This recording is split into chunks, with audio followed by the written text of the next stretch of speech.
Hello and Assalamualaikum. My name is Ibtisam binti Othman and I will be presenting with Jurisprudence School that this provision, which are Section 6 and 7 of this Act, represents.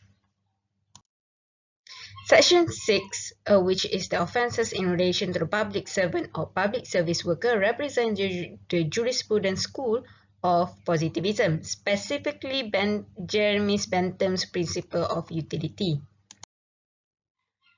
This principle proposes that one man is worth just the same as another man, in which there is a guarantee in calculating the greatest happiness. Each person is a count for happiness, and if that person is a part of community, then it is counted for the happiness of the said community. The virtue of utility is defined by the doctrine of utilitarianism. This means that the principle disapprove or approve an action based on its tendency to grant happiness. Under this principle, the main objective of criminal law is to increase the community's happiness. Punishment is made to only act as a deterrent in order to prevent general pain. Thus, it cannot be exaggerated.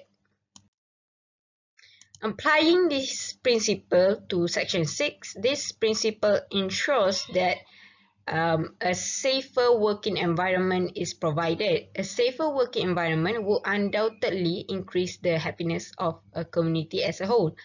The punishment under Section 6 Clause 3, which is to be liable to a fine or 5,000 ringgit or imprisonment for not more than a year or both, serve as a reprimand towards the offender to prevent them from committing the same crime rather than a harsh and exaggerated punishment.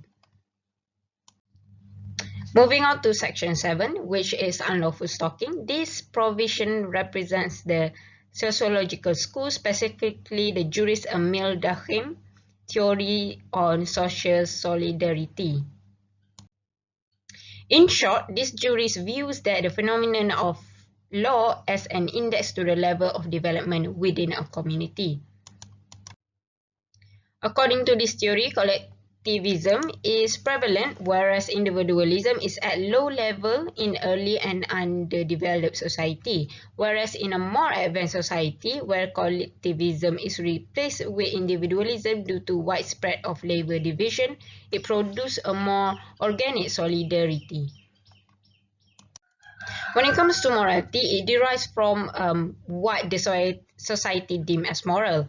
The law itself is a symbol for society's morality, which is why in criminal law, according to this theory, is defined as an act perceived as offending the collective conscience, which is a belief and sentiments common to an average citizens of the same society.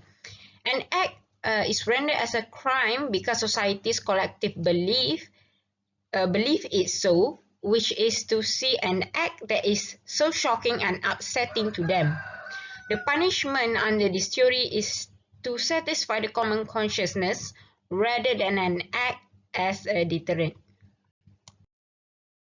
Referring to Section 7, this very law existed to accommodate the satisfaction of society, as stalking is now seen as something immoral. According to a survey in 2008 conducted in Malaysia, it is found that 88% of the participants were stalked and 46% of them had their life disrupted because of that.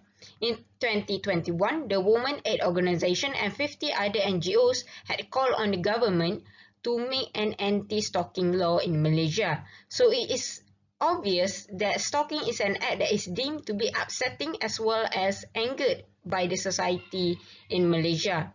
The punishment itself, which is Section 7, Clause 6, which is liable to a fine not exceeding Rm 10,000 ringgit or imprisonment for a term not exceeding 1 year or both, is rather satisfactory to society as the perpetrators are held accountable for such action, and the harsh punishment would surely satisfy the victims.